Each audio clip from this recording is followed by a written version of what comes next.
You know me to be a very smart man. Don't you think if I were wrong, I'd know it?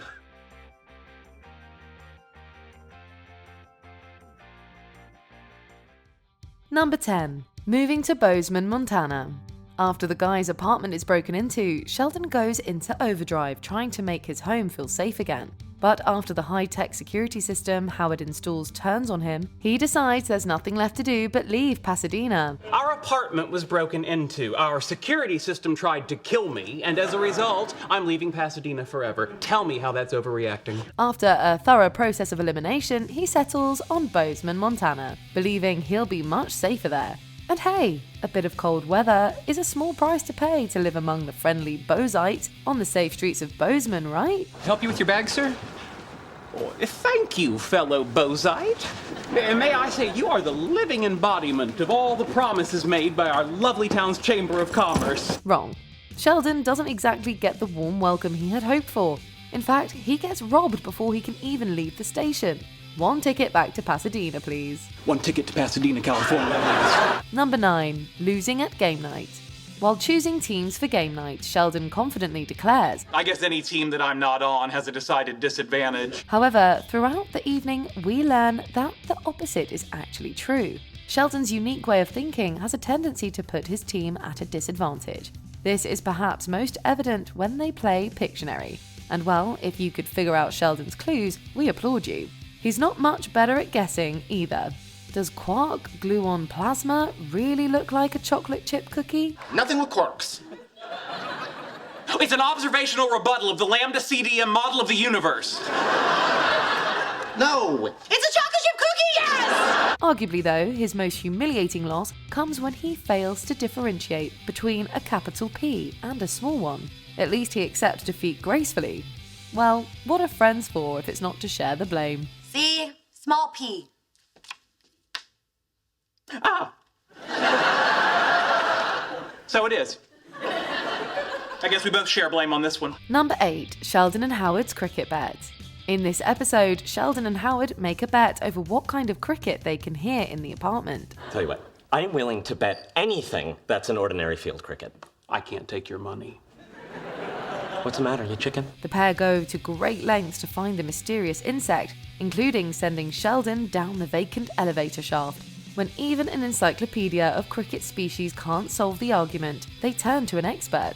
And even then, Sheldon needs some convincing before he's willing to admit he was wrong. So when I tell you that that's a common field cricket, you can take that to the damn bank, because God knows I can't. But we imagine the biggest sting was losing a bet to Howard Wolowitz. Well, at least Dr. Crawley agreed that Toby is a ridiculous name for a cricket. Hey, you gotta take wins where you can get 'em. Toby? What a stupid name for a cricket. Told you. Number 7. Making promises he can't keep. Sheldon, Leonard and Howard meet Air Force Officer Colonel Williams to discuss the military's interest in their gyroscope. Am I allowed to exchange pleasantries upon meeting this colonel? Yes. Am I allowed to inform him that Colonel Sanders was never actually in the military? I'm getting enraged. They've forbidden Sheldon from speaking because, well, you know Sheldon. Of course, he can't stay silent for long, and... Yeah, we'll do it in 2. Hi, I'm Dr. Sheldon Cooper. I'm the actual brains behind this project. Also, engineers aren't real scientists. MIT is a trade school, and the Death Star is from Star Wars, not Star Trek. In the following episode, Sheldon starts to feel the burden of his rash decision. Oh, no. What? I want another one. So? That's a craving. That's a sign of chemical dependency. To deal with the stress, he convinces himself that he's developed a caffeine dependency and obsesses over it instead of doing any work. After Leonard snaps, Sheldon reveals that he's overwhelmed by the pressures he's inflicted on the group. I can't do it. I'm not as smart as I think I am. I'm so sorry. This is all my fault. And the big old slice of humble pie he's forced to eat proves to be the perfect antidote to his caffeine problem. Number 6. Not conceding that Raj wasn't wrong. Yes, you heard that correctly. When Raj faces deportation, Sheldon suggests he come work with him. I've reconsidered your offer to let me work with you. For me. Sorry, for him? With him? For him? It doesn't really matter. Sheldon proves to be insufferable either way. You're wrong about fine line between wrong and visionary. Unfortunately, you have to be a visionary to see it. My God, you think that every thought that comes out of your head is pure gold. Things get heated when they disagree over the math in an equation. Sheldon refuses to listen, causing Raj to rage quit. Nice working with you. I'm sorry. For you. Only he soon realizes that Raj was right, and with his tail between his legs, he pays him a visit to tell him so. The way he avoids admitting to his error is a skill in itself. I looked over the board, and it turns out you were right. So you were wrong. I didn't say that. That's the only logical inference. Nevertheless, I didn't say it. Sheldon excels in many ways, but accepting when he's wrong isn't one of them. Neither is doing this. Number 5. Sheldon learns about the gradations of wrongness. Did you know that there were different levels of being wrong? Sheldon didn't until this season 2 episode. Always oblivious to social cues, Sheldon crashes the end of Penny and Stuart's date to ask some comic book related questions. Sheldon, we're a little busy here, so. What are you doing? We're having coffee. Isn't it a little late for coffee? It's okay, she thinks she has decaf. Unfortunately, he doesn't get the answer he hoped for, and he's baffled by the concept that being wrong isn't absolute. He tries to educate Stuart, but ends up getting schooled by the comic book store owner. Wrong is an absolute state and not subject to gradation. Of course it is. It's a little wrong to say a tomato is a vegetable. It's very wrong to say it's a suspension bridge. It's not often we see Sheldon at a loss for words, but it's hard to argue with Stuart's logic here. Too bad no one taught either one of them appropriate date night etiquette. Penny, I really had a terrific time. Penny? No, don't wake her. She'll maul you like a rabid Wolverine. Number 4. Whiteboard inaccuracies. You don't need to be a genius to know that being proven wrong is one of Sheldon's biggest pet peeves. And touching his whiteboards, even to correct an error, is perhaps one of the biggest faux pas someone can make. But doesn't that fix the problem you've been having? Are you insane? Are you out of your mind? Hey, look, that fixes the problem I've been having.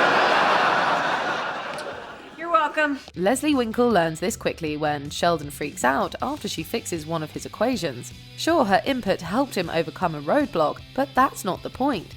How dare she touch his board? She's just so what's the word we're looking for, Sheldon? You come up with an adjective, text me. Inconsiderate. That is the adjective, inconsiderate. It could be worse. He could have his mistakes pointed out to him by, say, a 15-year-old kid genius? Oh, wait. You haven't considered a Lorentz invariant or field theory approach. You think I haven't considered it? You really think I haven't considered it? Have you considered it? Get him out, Leonard. Number 3. Sheldon finds the element. By mistake. Sheldon's delighted when he makes a discovery that could lead him to a Nobel Prize. No one's ever done that before, except me, because I just did it. Sheldon and his brain, yeah. Sheldon and his brain, yeah. Sheldon and his brain, yeah. However, the celebrations are cut short when he realizes that he made an error in his calculations, and his discovery was just a fluke.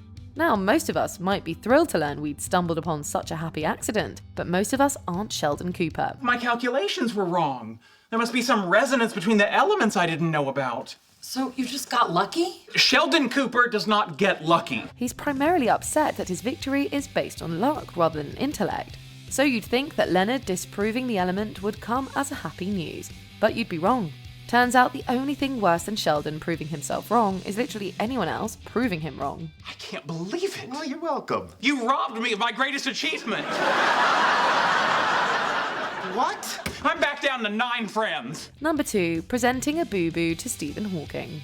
When Howard's asked to work with Stephen Hawking, he uses the opportunity as leverage to get back at Sheldon for all the times he's been mean or condescending. Are you familiar with the 12 labors of Hercules? Of course. You should be so lucky. He puts him through a grueling series of tasks, including polishing his belt buckles, doing his laundry, and wearing a French maid costume. What are you all staring at? You ever seen a man try to get a meeting with Stephen Hawking before? Howard keeps up his end of the deal, presenting Sheldon's paper to the renowned physicist and even setting up a meeting. But perhaps if Sheldon hadn't been so busy cleaning Howard's delicates, he would have had more time to proofread his work. Unfortunately, he learns he's made a boo-boo from his idol. What do you mean wrong? You made an arithmetic mistake on page 2. It was quite a boner. And he does not take the news well. Oh, gosh golly, I made a boo-boo. And I gave it to Stephen Hawking. Number 1. Choosing his ego over victory at the physics bowl. Sheldon always thinks he's the smartest person in the room. On this occasion, it gets him kicked out of the guys' physics bowl team. You're taking all the fun out of it. Well, I'm sorry, is the winner of the physics bowl the team that has the most fun? Okay, let me try it this way. You're annoying and no one wants to play with you anymore. Although he believes he can single-handedly defeat his friends, the rules compel him to find new teammates. His plan to answer all the questions while his team sits there silently works perfectly until one equation leaves him stumped. Hey, if you can answer correctly, the match is yours. He doesn't have it. He's got squat. Fortunately, his teammate knows the answer, but Sheldon refuses to accept it since he's trying to make a point, and his stubbornness causes his team to lose. Is proving that you are single-handedly smarter than everyone else so important that you would rather lose by yourself than win as part of a team? I don't understand the question. Go ahead. Later, Penny sets the guys a new challenge, this time focusing on popular culture. Looks like Sheldon could have used the janitor's help here too. Tweety Bird taught he taught a what? Romulan.